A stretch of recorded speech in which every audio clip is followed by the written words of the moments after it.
الحمد لله موصولا كما أمر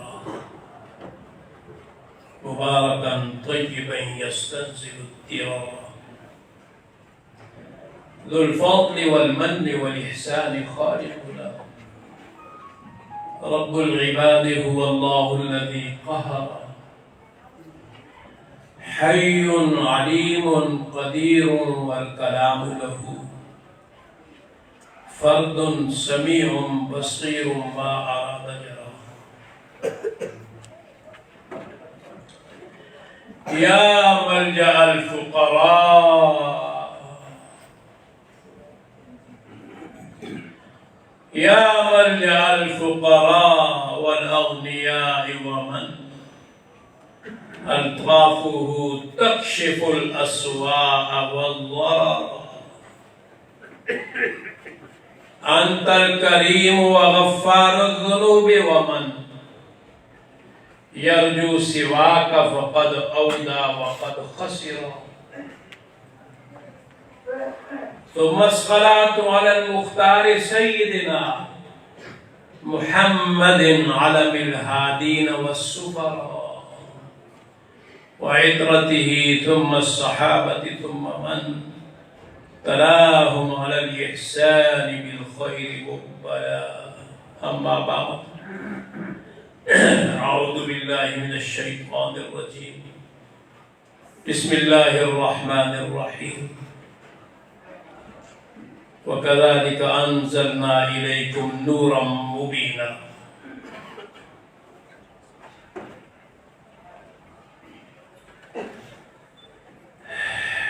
قال النبي صلى الله عليه وسلم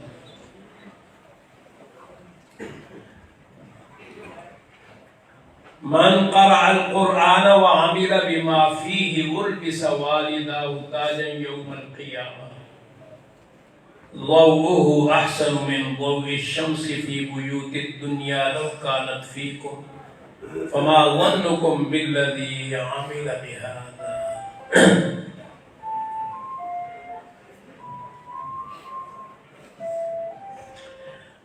کتاب زندہ قرآن حکیم حکمت او لا یزال است قدیم رهزنا از حفظ او رهبر شدن از کتاب صاحب دفتر شدن تو نمیدانی کے آئینے تو چیست زیر گردوں سر تمکینوں تمکینے تو چیست میرے انتہائی قابل احترام جناب شیخ الحدیث شیخ المعقول والمنقول مفتی ماشاءاللہ زبان پشتو ہونے کی وجہ سے وہ اردو والے علاقوں میں متعارف نہ ہو سکے اللہ نے ان کو جو کمال بخشا ہے اور قوت حافظہ جو ان کو عطا کیا ہے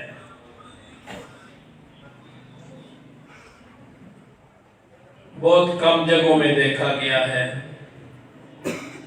ہمارے مولانا الطاف الرحمان صاحب تو ماشاءاللہ ہمارے جو یہاں کے بہت بڑے جلی خطیب تھے مانسرہ میں ان کے برخوردار ہیں اور وہی صفات ان کے اندر پائی جاتی ہیں قاری سیف الرحمان مفتی عالم ماشاءاللہ میرے شاگرد بھی ہیں ان کے والد ماجد اللہ ان کو غریق رحمت فرمائے میرے دوست تھے وہ میرے پاس لے کے آئے ان کو اللہ نے ان کو بھی نوازا میں نے بڑے بڑوں کو پڑھایا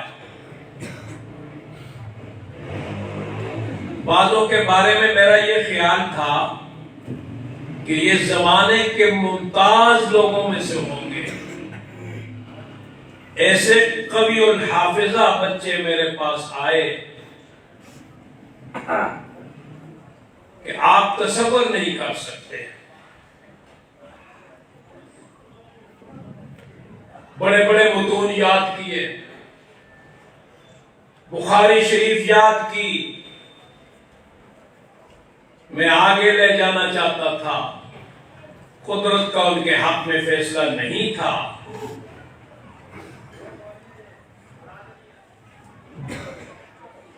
اپنے پیارے حبیب صلی اللہ علیہ وسلم سے فرمایا، اِنَّكَ لَا تَهْدِي مَنْ أَحْبَبْتَ وَلَكِنَّ اللَّهَ يَهْدِي مَن يَشَاءُ۔ یہ نہیں ہو سکتا کہ آپ کو کوئی زیادہ پیارا ہو تو آپ اس کے دل کے اندر ہدایت بھی ڈال دیں۔ یہ میرا کام ہے، میں جس کو چاہوں اس کو ہدایت دوں گا۔ اور میں نے بہت کمزور شاگرد بھی دیکھے، کمزور ساتھی بھی دیکھے، اللہ نے ان کا فیض جاری کر دیا۔ یہ سعادت بزور بازو نیستا، نہ بخشت خدائے بخشت۔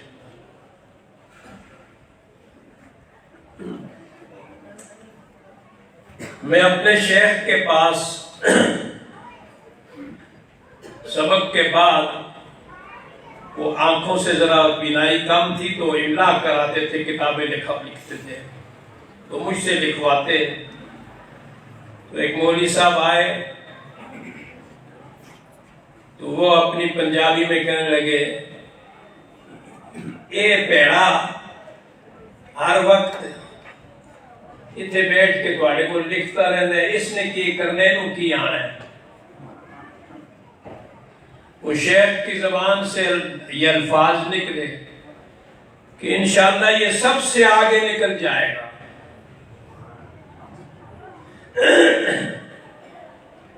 میں سمجھتا ہوں من آدم کے من دانم میں کچھ بھی نہیں ہوں، لیکن اس کی مہربانی ہے۔ اس وقت میرے پاس 10,000 شاگرد پڑھ رہے ہیں، کم از کم ساری دنیا میں۔ یوٹیوب پر بھی پڑھتے ہیں، باقی ہمارا نظم ہے اس پہ بھی پڑھ رہے ہیں، اور بعض دفعہ بعض آ کے امتحان بھی دیتے ہیں۔ بڑے بڑے ڈاکٹر ابو طائب دارالعلوم دیوبند کا جو رسالہ دائی نکلتا تھا، ان کی اس میں نظمیں آتی تھی عربی میں، وہ بھی میرے پاس آ کے پڑھے۔ تو بھائی یہ اللہ کی مہربانی ہوتی ہے، جس سے کام لینا چاہے لے لیتا ہے۔ اور یہ کتاب انقلاب ہے، اور عنوان بھی یہی دیا ہے۔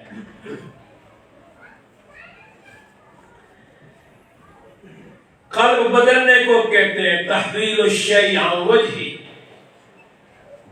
ایک چیز کو اٹھا کے اس کی جگہ دوسری چیز تبدیل کر دینا۔ کفر، شرک اور نفرتیں، جہالت، بیگانگیاں، ظلم، قتل، یہ ساری نحوستیں، ساری بیماریاں، ان کو اٹھا کے دلوں سے، سینوں سے باہر پھینک دیا گیا، اور عدل، انصاف، دیانت، امانت اور تزکیہ، پاکیزگی، مزکہ، مصفہ بنا دیا دلوں کو۔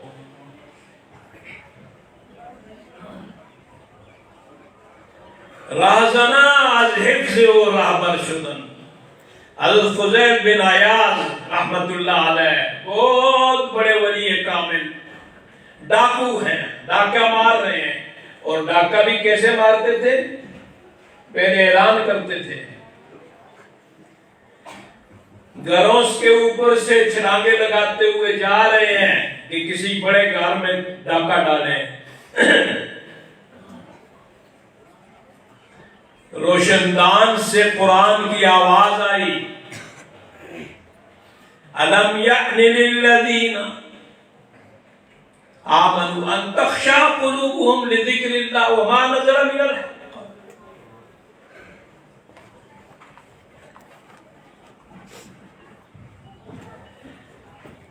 جب آیت دل کانوں سے گزری، دل کے اندر گھس گئی، رک گئے اور چیخ چیخ کے پکارنے لگے، یا میرے رب، وقت آ گیا ہے آج مجھ پہ، میں تیرے خوف سے لرز رہا ہوں، مجھے معاف فرما دے۔ ڈاکو کو کہا سب لوٹا ہوا مال واپس کرو۔ رہزنا از حفظ و رہبر شدن، ہزار لوگوں کے سینوں سے ان بیماریوں کو انہوں نے دور کر دیا، صاحب کشف و کرامات بنے۔ قرآن اللہ کا نور ہے، اور نور جو ہے اس کے لیے کوئی رکاوٹ نہیں ہوتی۔ انوارات جو ہیں وہ لطائف میں سے ہیں، اور لطیف چیزیں جو ہیں وہ طاقتور ہوتی ہیں کثیف کے مقابلے میں۔ بخاری شریف کی ایک روایت ہے، شیخ حدیث صاحب بیٹھے ہیں، میں تو بہت کم پڑھائی ہے، یہ تو ہمیشہ پڑھا رہے ہیں۔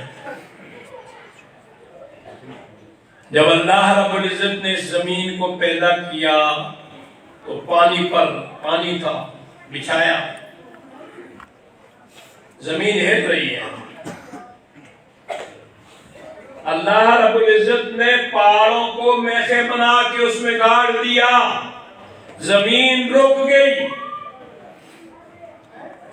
ملائک نے پوچھا، یا رب هل من خلقك شيء اشد من الجبال، پروردگار ان پہاڑوں سے بھی بڑھ کر کوئی طاقتور مخلوق ہے؟ فرمایا ہاں، میں نے وَأَنزَلْنَا الْحَدِيدَ، میں نے لوہا پیدا کیا ہے، پہاڑوں کے سینوں کو چیر دیتا ہے، پہاڑ اس کے سامنے کچھ بھی نہیں ہے،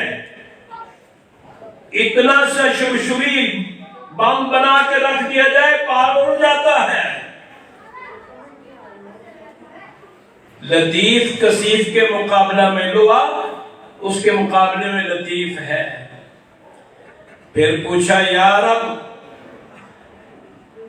هل من خلقك شيء اشد من الحديد، فرمایا ہاں، میں نے آگ پیدا کی ہے۔ آگ کی لطافت دیکھی ہے، ہاتھ بھی گزر جاتا ہے، لیکن اتنی نہیں ہے کہ نظر پار ہو جائے۔ پھر پوچھا اس سے بھی زیادہ طاقتور، فرمایا میں نے پانی پیدا کیا ہے، پانی نگاہ کو بھی نہیں روکتا ہے۔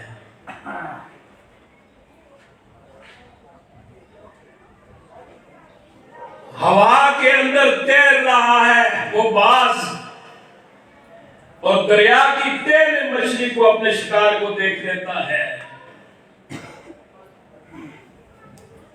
پانی نگاہ کو بھی نہیں روکتا، اتنا لطیف ہے۔ پھر پوچھا، یا اللہ پانی ایک سونامی آ جائے تو بڑے بڑے کنٹینر جو ہے ہوا میں اڑتے ہیں، فرمایا میں نے ہوا کو پیدا کیا ہے۔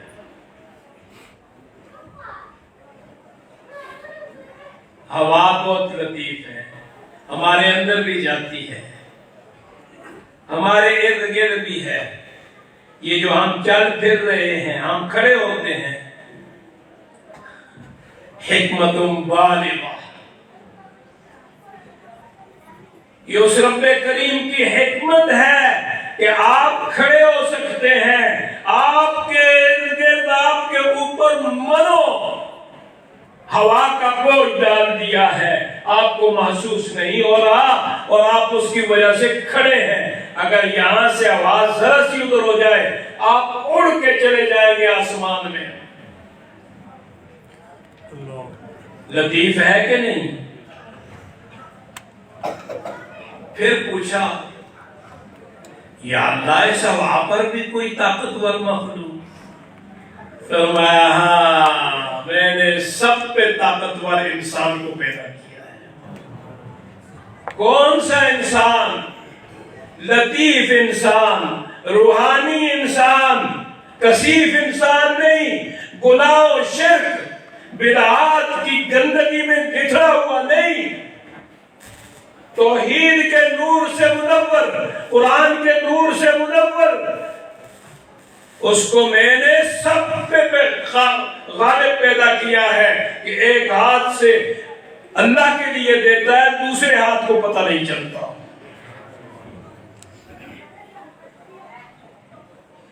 قرآن نور ہے، مومن نور ہے، اور ایک نور وہ ہے، یہ تو مانوی نور ہوا، ایک نور جو ہے وہ ظاہری۔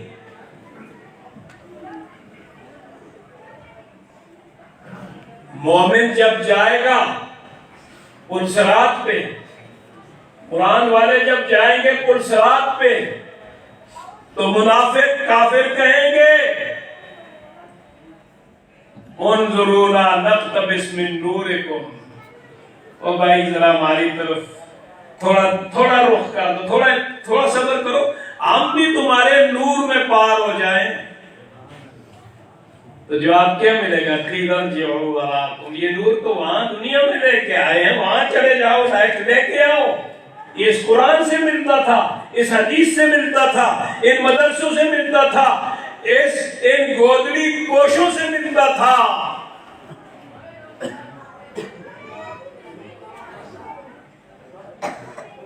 نہ پوچھ ان خرقہ پوشوں کی، ارادت ہو تو دیکھ ان کو، یدے بیضا لیے بیٹھے ہیں اپنی آستینوں میں۔ پھر یہ جو حدیث پڑھی، قرآن کے پڑھنے والے کو تو لباس ملے گا، زیور ملیں گے، تاج ملے گا، اس کے والدین کو بھی تاج ملے گا، لباس ملے گا۔ قرآن کہے گا، حدیث ہے کہ یا اللہ اس کو نواز دے، اس کو مزین کر دے، اللہ پاک نور کا تاج پہنا دیں گے، نور کا لباس پہنا دیں گے، یا اللہ مزید دے۔ پھر کہے گا یا اللہ اس سے راضی ہو جائے، اللہ اپنی رضا بھی نصیب فرما دیں گے۔ حضرت اسید بن خضیر رضی اللہ تعالیٰ عنہ قرآن پڑھ رہے ہیں، دیکھا تو قریب گھوڑا ہے بندھا ہوا، وہ اچھلنے لگ گیا، بچہ سویا ہوا تھا، انہیں پتہ نہیں اس کو کیا ہو گیا کہ کہیں بچہ نہ جاگ جائے، قرآن پڑھنا بند کیا تو وہ بھی رک گیا، پھر پڑھنا شروع کیا، پھر اچھلنے لگا، سر اٹھا کے دیکھا تو اوپر ایک صاحبان روشنیاں ہیں۔ نبی علیہ السلام کی خدمت میں عرض کیا، فرمایا یہ تو قرآن پڑھ رہا تھا، اللہ نے سکینہ بھیج دیا، ہر قرآن پڑھنے والے پر اللہ سکینہ بھیجتے ہیں۔ سورہ کہف پڑھنے والا جو ہے جمعے کے دن، اس کو اللہ پاک سکینہ نصیب فرماتے ہیں۔ اگر تو پڑھتا رہتا تو باقی لوگ بھی اس کو دیکھتے ہیں۔ یہ ظاہری نور ہے میرے بھائیوں، میں زیادہ تفصیل میں نہیں جاؤں گا، وقت بہت کم ہے۔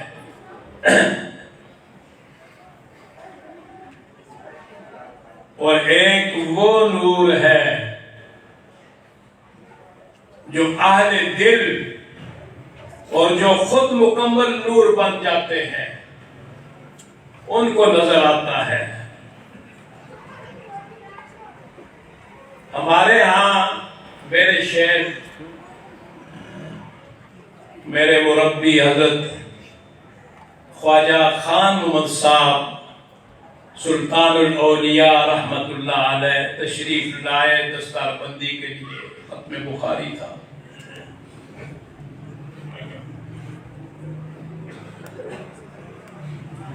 حضرت تھانوی رحمت اللہ علیہ کے خلیفہ مولانا فقیر محمد بکائی اور کو بھی دعوت تھی. وہ جب تشریف لائے تو اندر آتے ہی دیوانوں کی طرح پریشان ہو گئے. کہنے لگے اتنے انوارات ہیں کہ میں یہاں رک نہیں سکتا.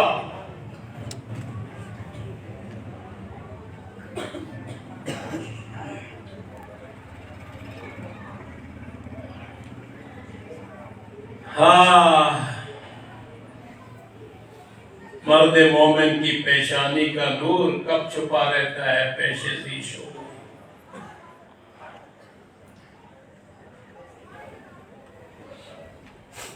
درۃ المعارف میں یہ بات لکھی ہے. حضرت شاہ غلام علی رحمت اللہ علیہ بہت بڑے کشف و کرامات کے اللہ کے ولی، فرماتے ہیں رمضان شریف میں جوانی میں 10 پارے روزانہ پڑھتا اور 10,000 نفی اس بات کا ذکر کرتا تھا. اور اس کے بعد میں دیکھتا تو گلی کوچے سارے منور ہو جاتے.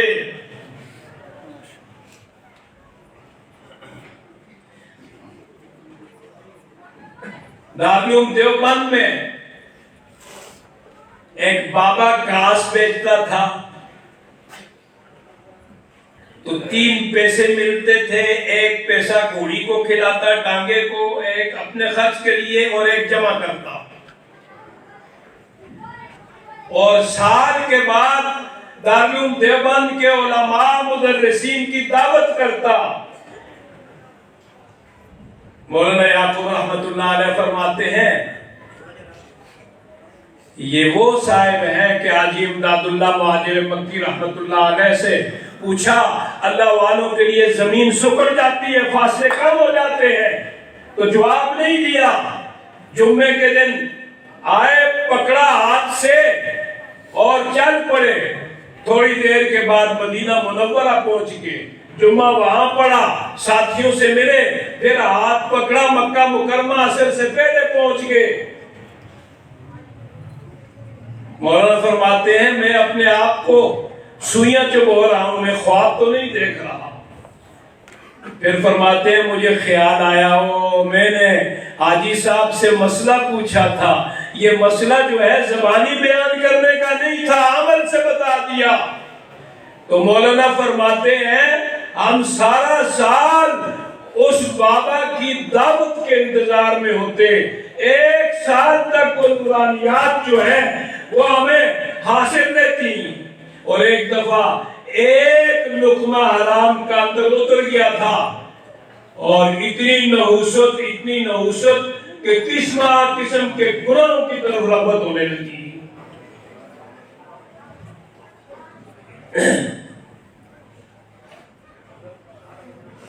ایک نور یہ ہے، قرآن نور ہے، حدیث نور ہے.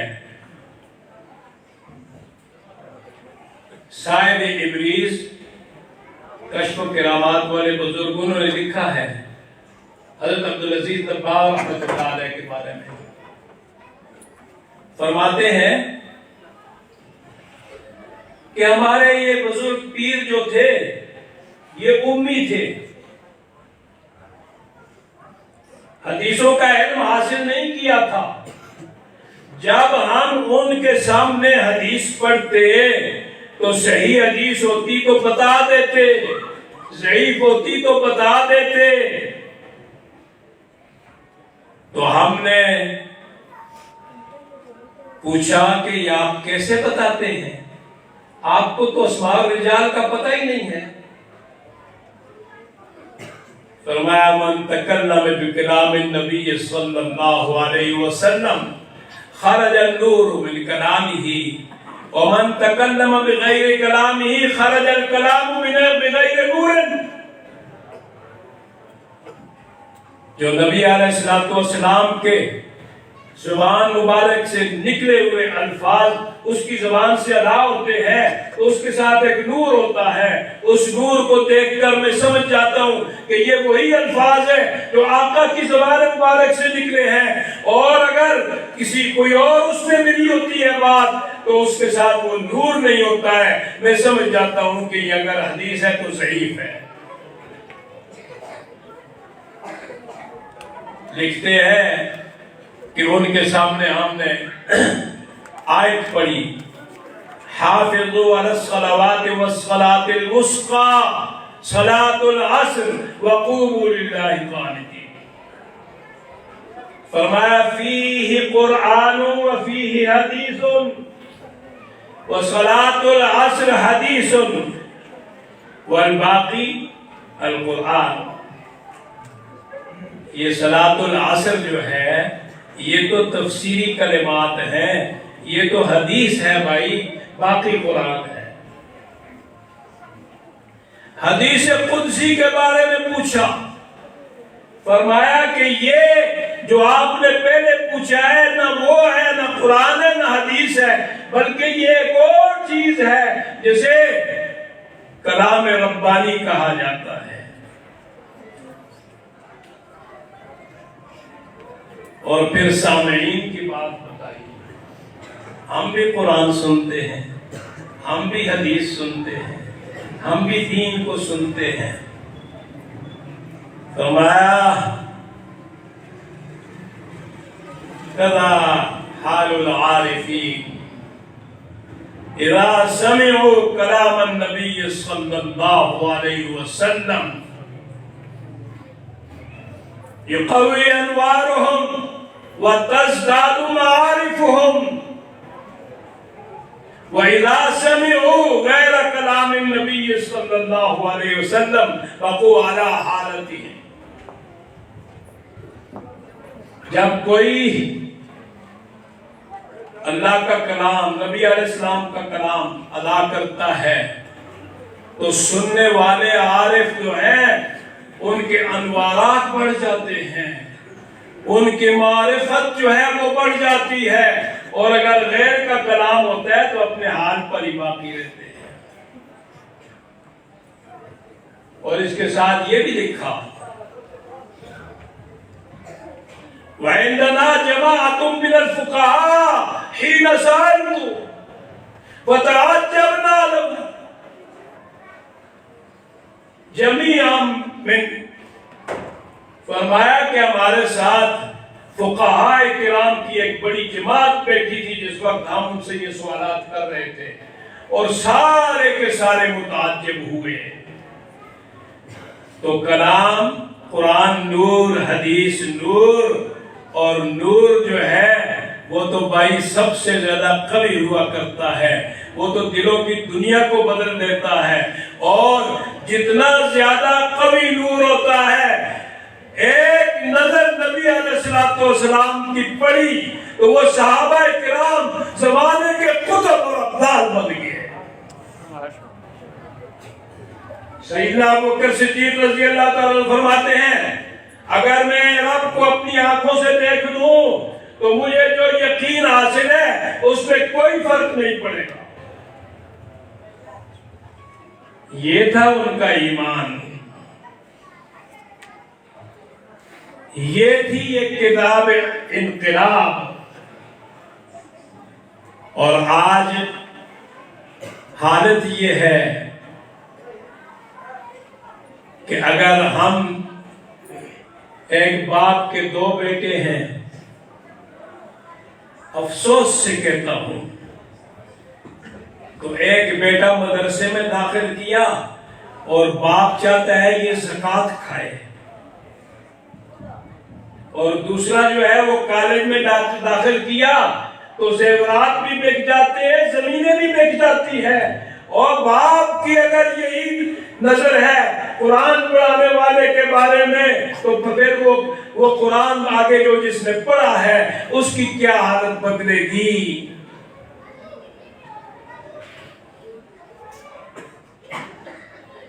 اگر پڑھانے والے کی نیت خراب ہے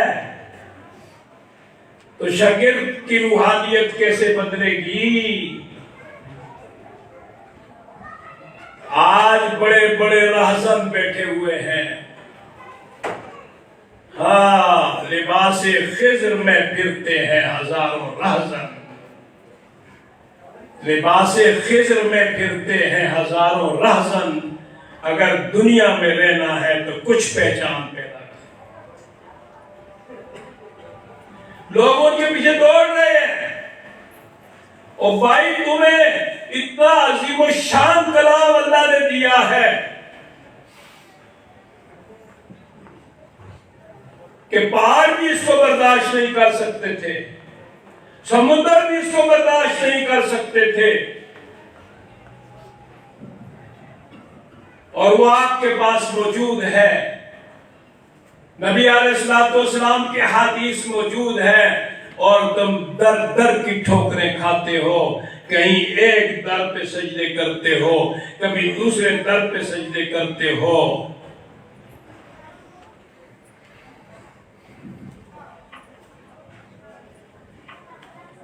ہاں وائے ناکامی متائے کارواں جاتا رہا, کارواں کے دل سے احساس ضیاع جاتا رہا. آج اس فقیر کی بات سن لو. خوش نصیب اور خوش قسمت ہوگا وہ شخص کہ جو قرآن کی خدمت کا سبب بن جائے, ذریعہ بن جائے, جسے اللہ قبول کر لے. خدا کی قسم اگر نہ دینے پہ آئے تو آپ لاکھ جتن کریں وہ نہیں دلاتا ہے. میں نمک منڈی سے قصہ خوانی تک اب تو نہیں پیدل چل سکتا, 5 دفعہ جاتا تھا چوک یادگار تک, اور پیسے توڑا کے جیب میں ڈالتا, فقیر چمٹ جاتے تھے. اور بعض دفعہ ایسا ہوتا کہ میں وہاں سے واپس آ جاتا اور ایک شخص بھی سامنے آنے آتا کہ میں اس کو جیب سے نکال کے کچھ دوں. جب نہیں دلانا چاہتا, خدا محتاج نہیں ہے, قرآن محتاج نہیں ہے, حدیث محتاج نہیں ہے, دین محتاج نہیں ہے. اللہ اللہ جب تک ہوتا رہے گا یہ دنیا قائم رہے گی. جب اللہ اللہ اٹھ جائے گا تو پھر یہ دنیا قائم نہیں رہ سکتی. حضرت مولانا ظفر احمد عثمانی رحمت اللہ علیہ لکھتے ہیں کہ میں رنگون میں شیخ الحدیث کا ایک چھوٹی سی بچی آئی, 3 سال کی بچی. باپ نے مسجد میں اعلان کیا کہ یہ مادرزاد حافظہ ہے. اس کا امتحان لیا, فر قرآن پڑھ رہی ہے. لوگ متاثر ہوئے, بہت بڑا انعام پیسے دیے. پھر وہ مشہور ہو گئی شہر میں. پھر دوسری مسجد, تیسری مسجد, پھر میں نے اس کو بلایا. میں نے کہا دیکھو مال کا ذریعہ مت بناؤ, یہ آیت من آیات اللہ ہے. مادیت کے زور میں اللہ بتا رہے ہیں میں تمہارا محتاج نہیں ہوں, میں اس طرح بھی حفاظت کر سکتا ہوں. ایسا نہ کرو مر جائے گی. فرماتے ہیں 1 سال بعد وہ مر گئی. ایک بچہ دارالعلوم دیوبند میں لائے, ممبر پہ بٹھایا, محتمم صاحب نے اس سے سوالات کیے. یہ بات مجھے قاضی فضل قدوس, مفتی فضل قدوس گلگت میں مجھے نے بتائی تھی, جو کشمیر کے عالم تھے دیوبند میں. وہ بچہ لایا گیا اور محتمم صاحب نے ممبر پہ بٹھایا. 4 سال کا بچہ فر قرآن سنا رہا ہے. مولانا عبدالقیوم ندوی نے بھی پھر یہ واقعہ میں نے دیکھا لکھا ہے.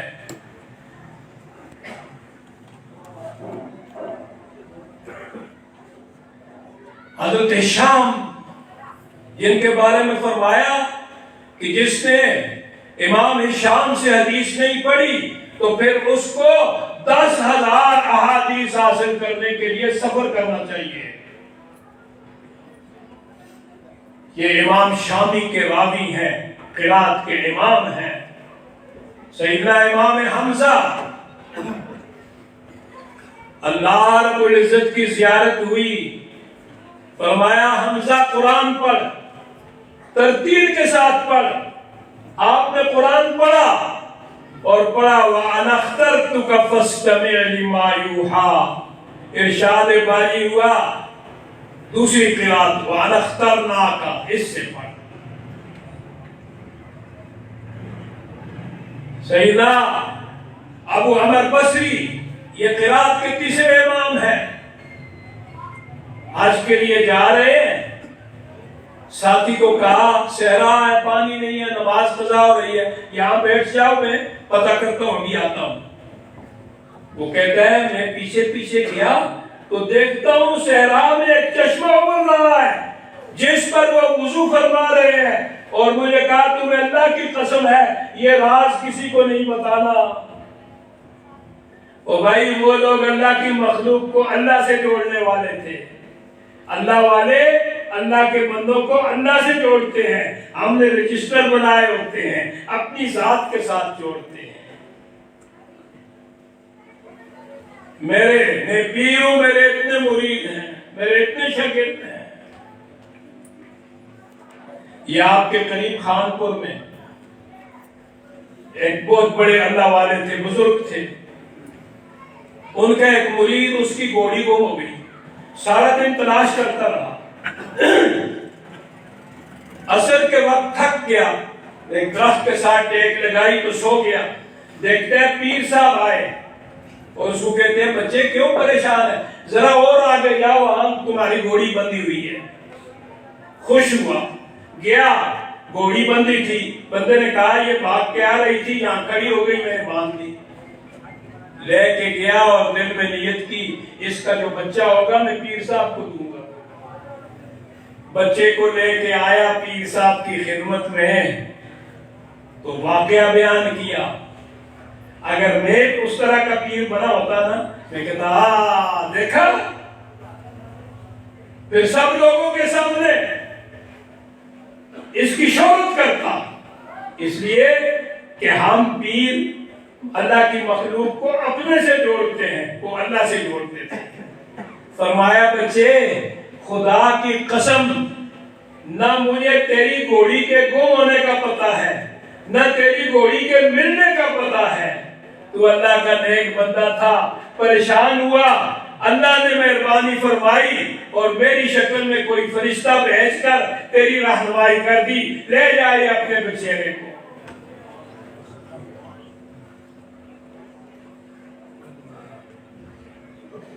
یہ خیال نہ کرنا، یہ خیال نہ کرنا کہ ہم مدرسے میں 2 پیسے دے دیتے ہیں. خدا کی قسم آپ کے پیسوں سے مدرسے نہیں چلتے ہیں. گما مبر کے چو تو بگذری جہاں بگذشت، ہزار شمع بکشتن انجمن باقی. خدا آپ کے پیسوں کا محتاج نہیں ہے. میرے مدرسے میں 400 طالب علم کھانا کھانے والے، ایک شخص آٹا دیا کرتا تھا مہینے کا. مدرسہ بھرا ہوا ہے، اس نے آٹا بند کر دیا. اس کو میں نے تبلیغ میں لگایا، وہ پیسہ سارا ادھر لگا دیا، مرکز خرید کے ان کو دیا. میں نے کہا یار اس سال تو چلاؤ نا، میں ان کا کیا کروں؟ وہ جی کریں گے، یہ کریں گے، وہ کریں گے. میں نے کہا اچھا. میں نے کہا یا اللہ میں نے تو کبھی تیری مخلوق سے نہیں مانگا ہے، میں تو رسید بک لے کے نہیں پھرا ہوں، میں نے تجھ سے مانگا ہے. سحری کا وقت تھا، سجدے میں رو کر میں نے اللہ سے دعا کی، یا اللہ مجھے آج تک تو نے بچایا ہے اپنی مخلوق سے مانگنے سے، یا اللہ مجھے اب بھی بچا.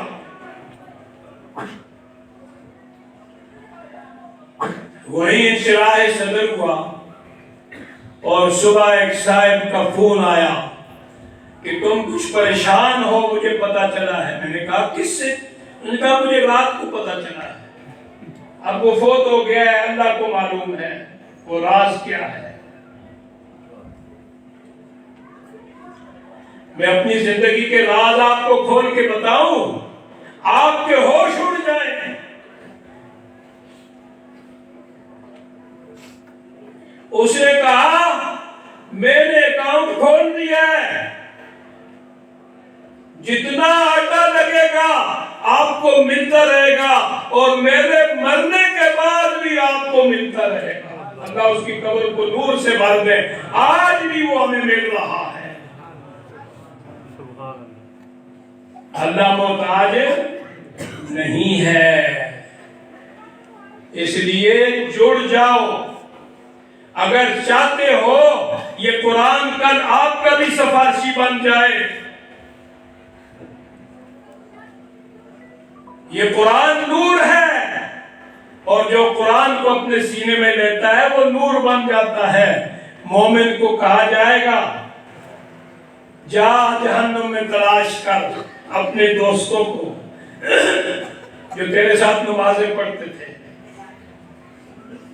جب مومن گزرے گا پل صراط سے تو جہنم چیخے گی جز یا مومن تطفئ لہبی بنور ایمانک.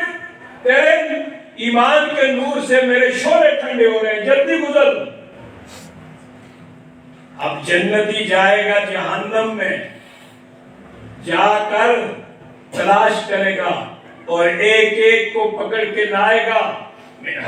قصہ نہیں, کہانی نہیں بیان کر رہا, بخاری کی حدیث بیان کر رہا ہوں. شیخ بیٹھے ہیں اور جنت کے دروازے پہ ایک نہر ہوگی, اس پہ غوطہ دیا جائے گا.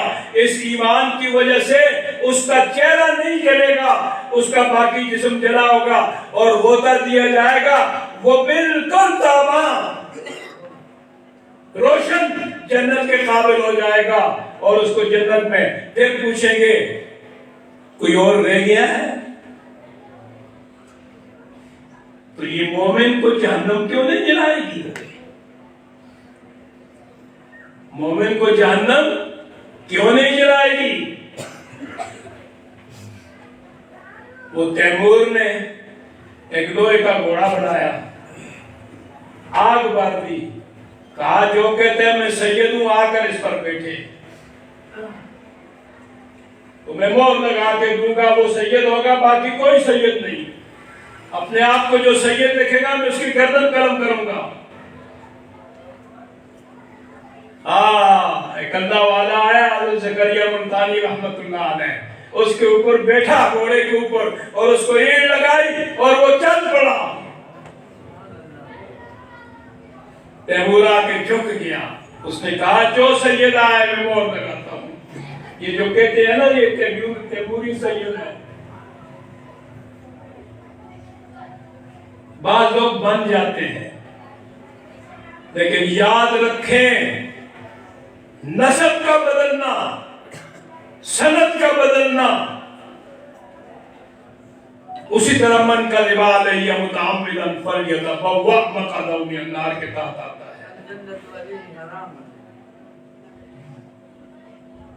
بہت خطرے کی بات ہے.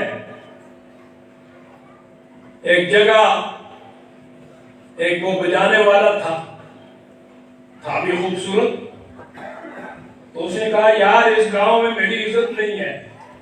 بچوں کو کہا آؤ یہاں سے کہیں دور چلتے ہیں اور وہاں جا کے سید بن جاتے ہیں.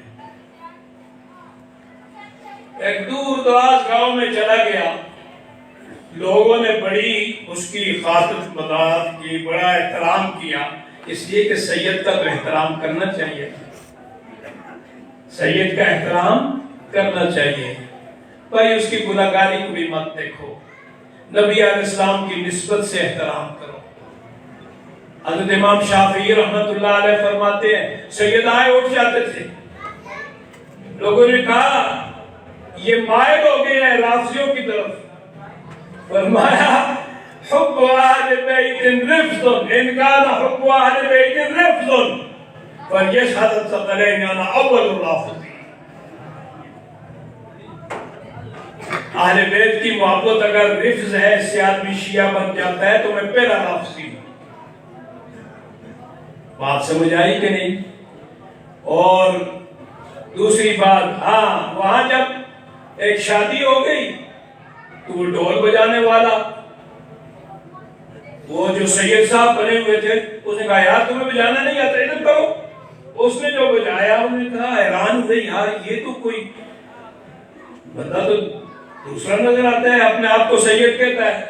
اندر خواتین جو تھیں انہوں نے جب ڈانس کیا تو تو یہ خواتین جو سیدہ سعادات بنی ہوئی تھی، انہوں نے کہا نہیں اس طرح نہیں، اس طرح نچو۔ تو بات سمجھ آئی کہ نہیں؟ ایسا نہ کریں، ایسا نہ کریں۔ اور بہرحال مجھے 45 منٹ کا کہا تھا اور 5 منٹ اوپر ہو گئے ہیں، میں اس سے زیادہ کچھ بھی نہیں کہوں گا، اور اتنا ہی کہوں گا کہ اگر چاہتے ہیں، ہم گناہگار ہیں بھائی، پل پل میں ہم سے گناہ ہوتے ہیں، ہمارے گھر جو ہے گندگی کا ڈھیر بنے ہوئے ہیں، اور یہ جو اوپر یہ بلا گئی ہے یہ مصیبت، ہم تو اس سے دین کا کام لیتے ہیں۔ ابھی آتے ہوئے میں نے سورہ کہف پڑھی، ہم تو اس پر میں نے 2 پارے صبح پڑھے، ختم قرآن کی آخری 2 پارے، ہم تو اس سے دین کا کام لیتے ہیں، لیکن ہماری بچیاں، ہماری بہنیں، ہماری مائیں، ہمارے بچے گھروں میں جو کچھ اس سے کام لیتے ہیں وہ آپ جانتے ہیں اس بات کو، گندگی کا ڈھیر بنے ہوئے ہیں۔ یورپ کی ساری گناہگاری ہمارے گھروں کے اندر آ گئی ہے، تو نحوست نہیں آئے گی تو اور کیا ہوگی؟ پھر کہتے ہیں او جی نظام خراب ہے، کوئی فوجیوں کو برا کہتا ہے، کوئی پولیس کو برا کہتا ہے، کوئی سیاسیوں کو برا کہتا ہے۔ فوج کی بات بھی آگئی بتا دوں، میں نے اتنے نیک لوگ دیکھے ہیں کہ آپ تصور نہیں کر سکتے، اور اگر یہ فرائض انجام دے، فرائض ادا کریں، یہ پولیس والے جو کھڑے ہوتے ہیں راتوں کو پہرے دیتے ہیں، حدیث میں آتا ہے فرائض ادا کرنے والے یہ جن کی وجہ سے سرحدات محفوظ ہے، آپ کے شہر محفوظ ہے، رات کو ساری رات تہجد پڑھنے والوں کا اجر ان کو ملتا ہے۔ تو فرائض کی پابندی کرنی چاہیے نا۔ ان کے بچے بھی بہترین قاری، میرے بہت سے شاگرد جو ہے وہ فوج میں اتنے عمدہ قاری ہیں کہ ان کا آپ سنیں 10 قرات ضبط ہے، اور ہر روز ایک پارہ ایک روایت میں پڑھتے ہیں۔ آج بھی مجھے ٹیلی فون آیا، یہ فلاں لفظ آپ نے کتاب میں یوں لکھا ہے، تو میں نے ان کو کہا کہ آپ کو غلط فہمی ہوئی ہے، یہ لفظ بصری جب ہم طیبہ میں استعمال کریں تو اس سے امام یعقوب اور ابو عمر 2 مراد ہوتے ہیں۔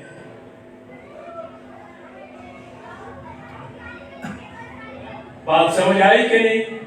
تو بھائی یہ کام کرنے کا ہے، اور یہ نہ سمجھے یہ ان کا کام ہے، یہ آپ کا کام ہے، یہ آپ کا فرض ادا کر رہے ہیں، ورنہ آپ سارے کے سارے مشغول ہوں گے کل قیامت کے دن کہ آپ نے دین کے لیے کیا کیا۔ باقی آپ کی مرضی، ہم آپ سے سوال نہیں کرتے ہیں، ہم آپ سے چندے نہیں مانگتے ہیں۔